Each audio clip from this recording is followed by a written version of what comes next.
محمد رسول الله محمد رسول الله أرجو رضاك يا الله أنت الرحيم يا الله هبني عطاك يا الله أنت الكريم منك العطاء يا الله أنت العظيم يا الله فيك الرجاء يا الله أنت الحليم.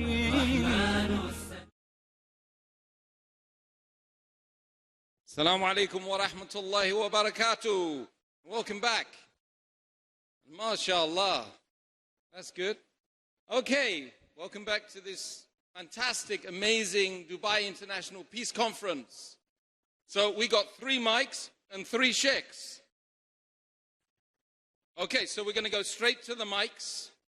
Establishing peace is the aim of this conference, right?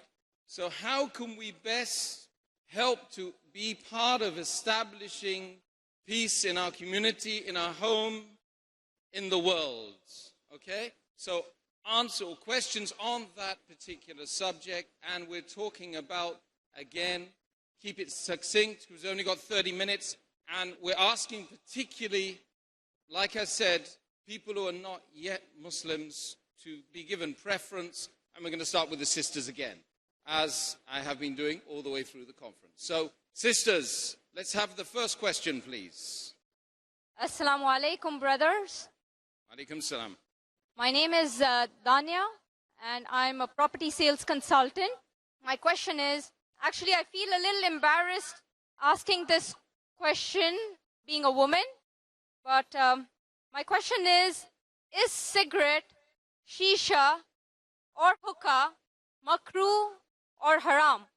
And if it is haram, what is the punishment that Allah is going to give us for this activity?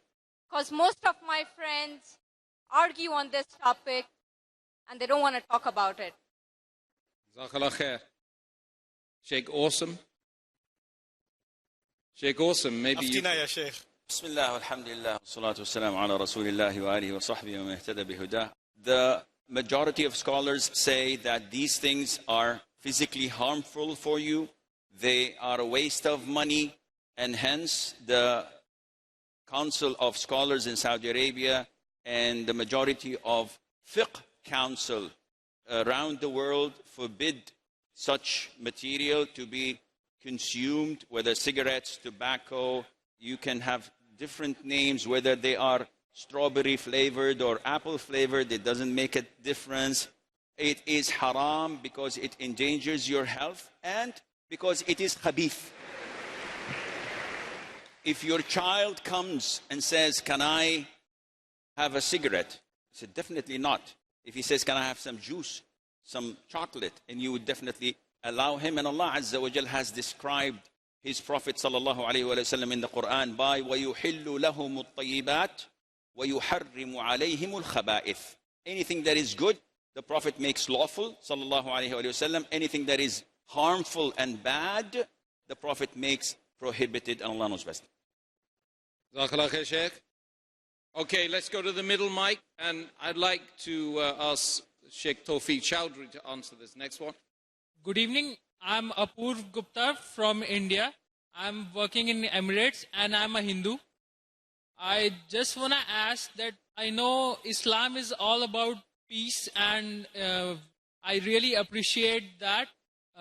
But is it really necessary to convert into a Muslim to follow the Islam procedures and the good things about Islam?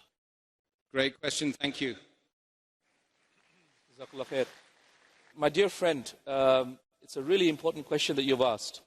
Is it necessary to become a Muslim? You heard from what I had to say that there is no real pleasure that you can find in your life except by submitting to a higher being. And there is no higher being that you can tell me that has all the attributes that are worthy of someone that we should worship except the God that is described in Islam. Show me a religion that describes a being that is more worthy of being worshipped than Allah.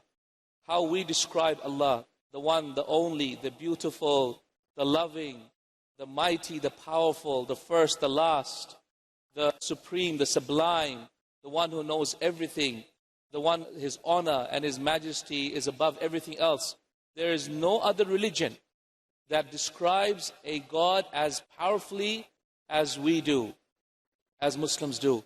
So if your happiness in this world is subject to you being a slave to something else, and whether we like it or not, human beings are slaves to something or the other.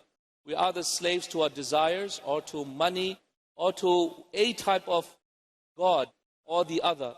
Why would you rather be a slave to money or to your family or to your husband or wife or to your boss at work? Why would you not be slaves to Al-Malik, the one and one truly King, the God of the universe, who is Allah?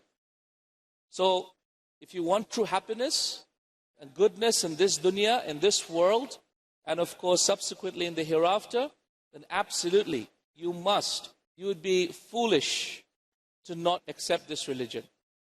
And I say this with full conviction and with total respect for what you are upon. I say this with total respect for the life that you have chosen. But my deep desire for your goodness and my deep love for you to see the same happiness that I have in my heart, I say to you very clearly, Akhil Kareem, you must accept Islam. How can you not do so? If you know the sweetness that is in my heart and in the hearts of these brothers next to me and in everyone here, when we read the Quran and when we bow our heads to Allah, then you would fight me for it. You would fight me for it. And so it is for this reason why I urge you to accept Islam. Jazakallah khair, Sheikh Tawfique. Let's move on to the next sister in the queue, please. Assalamu alaikum. My name is Sana. I have a relative in the US who told me that it is permissible to eat meat in the US because it is slaughtered according to halal style.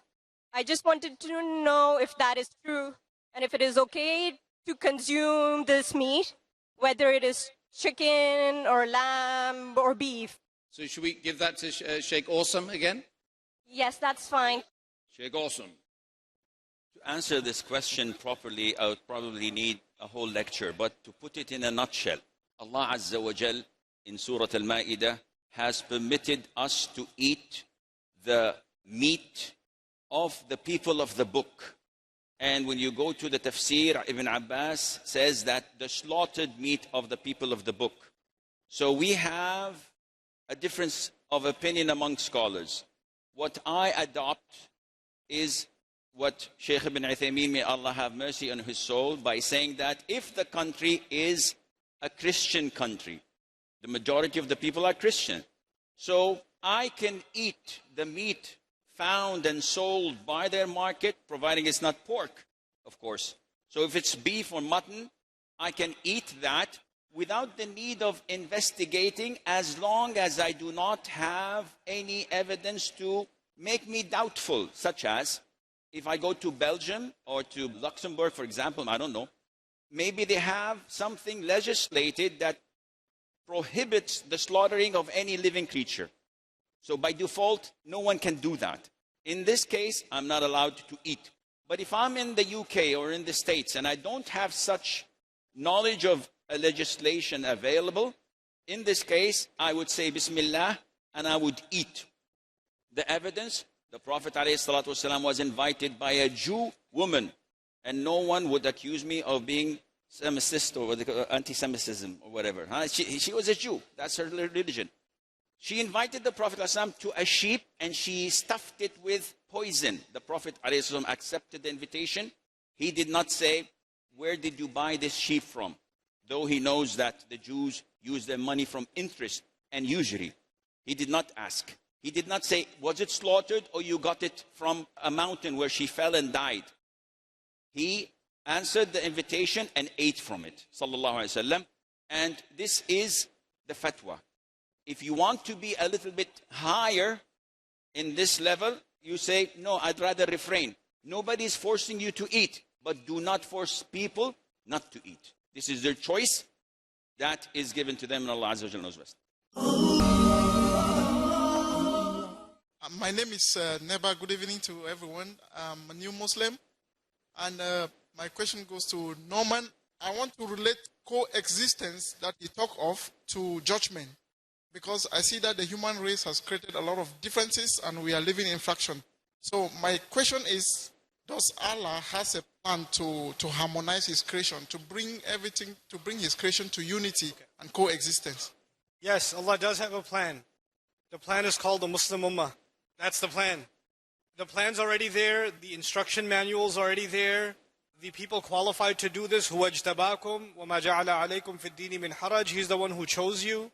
He selected you based on your qualifications, and He didn't put any difficulty on you. We are there, and لِتَكُونُوا شُهَدَاءَ عَلَى النَّاسِ, so you can be witnesses against humanity by the peace that you deliver. All of the ingredients are there. So in other words, Allah will bring peace. Allah already did bring the ambassadors of peace, the givers of peace. That's why we're called Muslims. The word Islam actually is interesting because it has duality in meaning. Islam is, on the one hand, it means submission, but also it means to give or to offer peace also, to put someone in peace. So when we do our job as Muslims, then Allah's plan is fulfilled.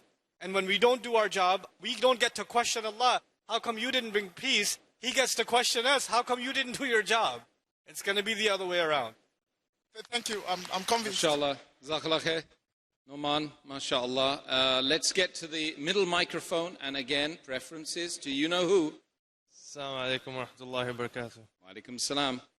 Brothers, it's really lovely to see the peace and unity talks. But truthfully, how can we truly achieve peace when Rasulullah sallallahu alayhi wasallam said in a strong hadith that there will be 73 sects and only one will go to Jannah?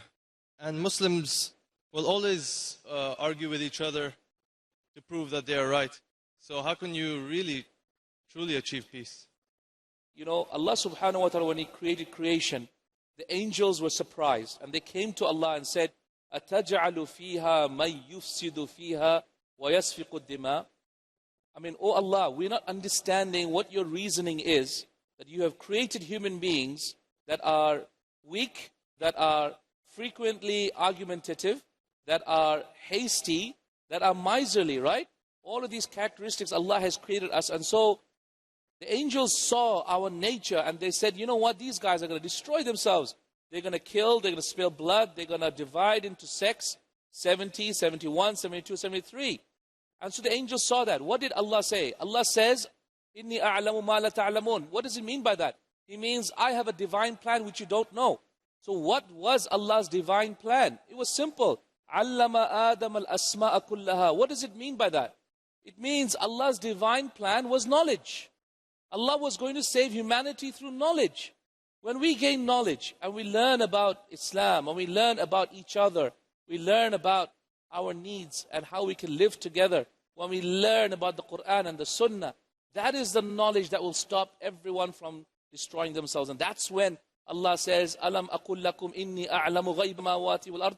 Meaning, did I not tell you that I have a wisdom behind every single thing that I do? And that's when the angel said, Subhanaka la ilma lana illa ma 'allamtana. Glory be to you, O Allah. We didn't know the wisdom behind it. Only you have the wisdom behind it. Do you understand? It's knowledge, ya akhi. The problem is not how Allah has decided it. The problem is, are we really gaining knowledge? When will we divide? We will divide when we're ignorant. When will we come together, respect each other? When we gain knowledge. And that is the time when the sects will become irrelevant. The sects are there because they don't study. They don't gain knowledge. People don't go back to the Quran and Sunnah. When they do, they don't act according to it. If they did so, if people did so, sects wouldn't remain, other religions wouldn't remain. People would all come back to submission to one God. Allah knows best. Sisters, next question, please. Assalamu alaikum. Wa alaikum salam. My name is Sundus. My question is generally to all of you who can answer. The women that go to Western countries usually get harassed, especially hijabi or niqabi women. And I would like to know how to deal with people like that. You know, we have family in Western countries. You know, and Sheikh Tawfique and I, at least, you know, and he spent quite a bit of time in the West as well. So, and there are instances where, you know, things are said. But overwhelmingly, I think that the Western countries have provided an opportunity, except, certain European countries I can understand it's far worse. But in a case like the United States, you're asking for a lawsuit if you mess with a Muslim woman. There are, when we first moved to Texas, we were really scared because, Texas, pshoo, pshoo, our vision of what Texas was going to be like. And when we moved, one time my wife was standing in line and she wears the niqab. So when she's standing in line at the grocery store, somebody in the line said, go back to your country. And she turned around and said, I was born in California. Where do you want me to go? So, so we can stand up for ourselves. And actually those kinds of circumstances, they are there. And I think they are not just a challenge, but an opportunity for our women to learn to stand up for themselves and not take this garbage from anyone. And we have to stand by our women and allow them to function in any society in the world, in a dignified fashion and not take this from anybody. It's high time that Muslims take pride in their faith and they take pride and confidence in who they are. And once we learn to do that, this is not being aggressive. This is just standing up for yourself. And human dignity is a part of peaceful existence. If you don't have dignity, you don't have peace within yourself, So we have to do that. We have to learn to deal with that. And those of you that are from Western countries that have experienced this kind of harassment, I would urge you to raise your daughters to learn to stand up for themselves despite all of the challenges that are outside, inshallah, and still wear their religion with pride. Just to add on to what my brother said, brothers and sisters, it's the way of the cowards to pick on the weak ones. Bullying is? Bullying is a guy who thinks he's strong, picks on someone weak in the playground and tries to harm that person through verbal or physical abuse. This is what is happening today. They're trying to bully the Muslim woman, thinking that the Muslim woman is suppressed, she's oppressed, she is under the thumb of the men, she needs to be liberated, and she needs to be mocked at and jeered at and made fun of. I think it's high time that sisters take the upper hand in these matters. And that's why I know our brothers and myself as well, we work towards this. We want female scholars. We want females to take up that responsibility in their own hands. Do not give up the hijab. Do not give up the niqab. Don't give up your dress. This is who you are. This is your life, your well-being. They are attacking our way of life, and they're attacking our right to decide the way we want to live. They have no right to do so. So at the end of the day, my sincere request is for sisters in Islam to strengthen yourselves and to build strength within yourselves and to become from those people that can help your own affairs, inshallah. And we're here to give you that platform, inshallah. Jazakallah khair, Sheikh. Excellent. So let's move on to the next question. Assalamu alaikum. Alaikum salam. My name is Farhad. I'm doing my master's in Dubai. Brother Nouman, I'd like to present this question to you. I've come across a lot of people who, although they are living in a very multicultural, diverse place like Dubai, they still fail to have social relationships with people from different faiths. They find it really difficult to speak normally with non-Muslim brothers and sisters. They may work with them, they may live around with them, but they fail to have any social relation with them. I don't know what fear is there. Is there any social problem with this, or is there any ruling in Islam from refraining from something like this? I don't know about a ruling. I could tell you, though, that this is normal. People like to stick to others that are like themselves, right? That's a common sociological phenomenon. I spent most of my adult life in New York City. And New York City is literally many small countries inside a city. There's Chinatown, there's Jackson Heights, which is entirely Punjabi. There's an area that's entirely Greek. There's Astoria that's entirely Arab. You go to parts of Brooklyn, they only speak Hebrew. You go to other parts of Brooklyn, they only speak Urdu. It's crazy. It's very fragmented, So naturally, people like to go closer and interact with and be friends with people that are most similar to themselves. That's there.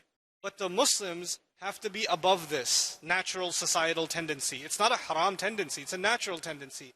We like to be in our own comfort zone. And people who you share a language with, who you share a religion with, who you share habits and customs with, obviously you're more comfortable around them. But we as da'is, we have to come out of our comfort zone and we have to be able to reach out. And if they're not reaching out to us, we should be reaching out to them. And if, for example, you're going to lunch, right? You work with somebody who's a Buddhist or something, and you're going to lunch. Hey, you want to come with me? Let's go do lunch. Just be friends. You don't have to give him da'wah right now. Just be friends with him. Just, because a lot of times these people, they feel like Muslims don't even think of them as human beings. They don't even talk to us normally. And that's wrong. And then the only time we talk to them is if we want to preach to them. No. Rasul Sallallahu Alaihi Wasallam built a real relationship with his people.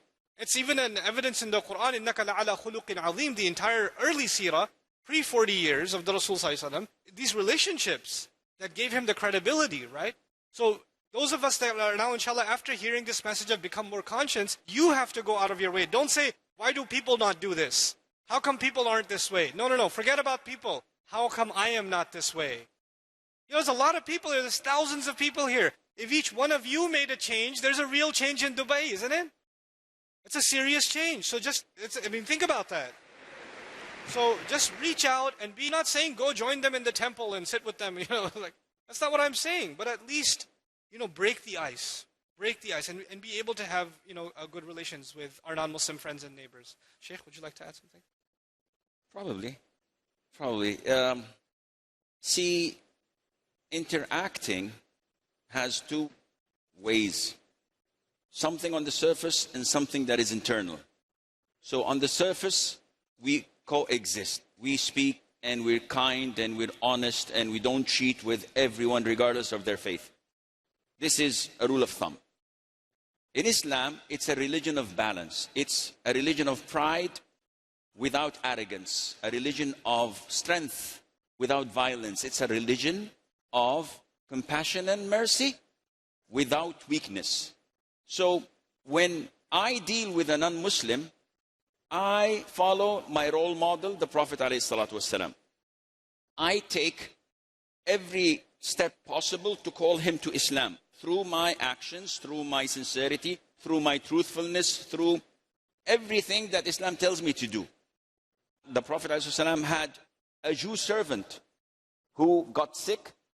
The Prophet himself, the head of the state, went to visit him in his house. And his father was there.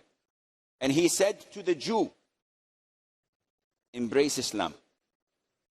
He visited him, but he gave him da'wah. It was not just hanging out. We don't have non-Muslims that we hang out with and we treat them and love them more than the Muslims. No, we have to call a spade a spade. But we don't treat them in a harsh fashion. We're not violent to them. We give them everything in our possibility and ability to call them to Islam through our conduct. Allah Azza wa Jal says, وَمَنْ أَحْسَنُ قَوْلًا مِمَّنْ دَعَا إِلَى اللَّهِ. There is no one better in rhetoric more than he who calls to Allah, وَعَمِلَ صَالِحًا, does good deeds, وَقَالَ إِنَّنِي مِنَ الْمُسْلِمِينَ, and proclaims that he is among the Muslims. Do this, and everyone you know would, if not accept Islam, would be amazed and impressed by it. And Allah knows best. Jazakallahu khairan. Just may Allah subhanahu wa ta'ala reward them all with Jannatul Firdaus al-A'la. Ameen. He created the universe. To him belong the heavens and the earth. The ever-living, he is the first. He's the owner of mercy.